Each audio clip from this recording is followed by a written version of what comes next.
নমস্কার। আজ হবে মৌরলা মাছের চচ্চড়ি। দেখুন, প্রথমে মৌরলা মাছটাকে হলুদ দিয়ে মাখিয়ে নিচ্ছি। আমরা মৌরলা মাছটাকে ভেজে নিচ্ছি। দেখুন, মাছটা ভাজা হয়ে গেছে। মৌরলা মাছ রান্নার জন্য আমি ঝিরি করে আলু কেটে নিয়েছি। আলু, বেগুন, মূলো এই দিয়ে হবে মৌরলা মাছের চচ্চড়ি। দেখুন, সরু করে কেটে নিয়েছি। আমি চচ্চড়ির জন্য ফোড়নে ব্যবহার করছি তেজপাতা, গোটা জিরে, আর দেব একটু কাঁচা লঙ্কা। কাঁচা লঙ্কাটা ফোড়নে দিয়ে দেবেন।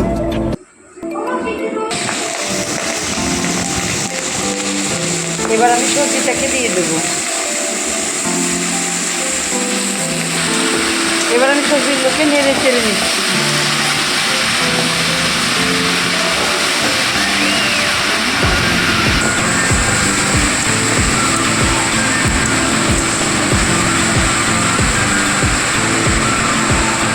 এবার আমি দিয়ে দেবো নুন, পরিমাণ মতো নুন ব্যবহার করবেন।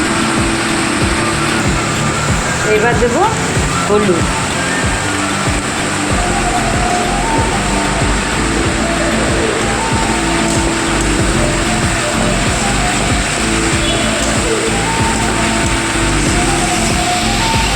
হলুদটা নুনটা দিয়ে ভালো করে নাড়াচাড়া করে নেব।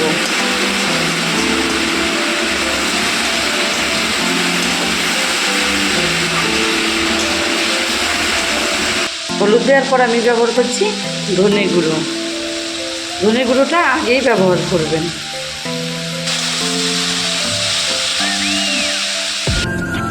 ধনে গুঁড়োটা দিয়ে আমি খুব ভালো করে নাড়াচাড়া করব।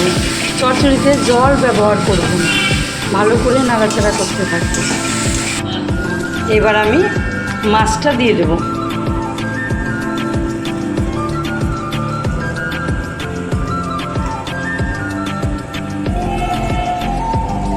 আপনারা একটুও জল ব্যবহার করবেন না, চচ্চড়িতে জল ব্যবহার করতে হয় না। মাছটা দিয়ে ভালো করে নাড়াচাড়া করে নিচ্ছি।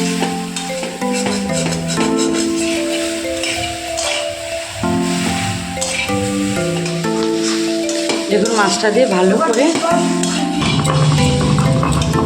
আমি ভাজা গুঁড়ো মশলা ব্যবহার করব।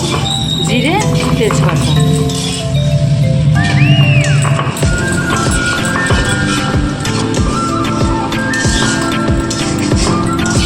দেখুন, উনুনে আমি ভালো করে জিরে আর তেজপাতা ভেজে নিচ্ছি।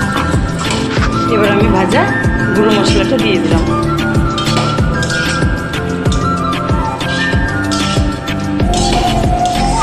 দিয়ে ভালো করে নেড়ে চেড়ে নেব।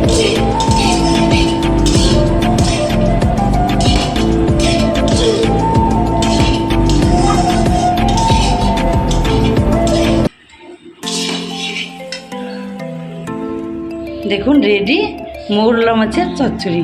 খুব সুন্দর খেতে। আপনারা প্লিজ একবার বানাবেন।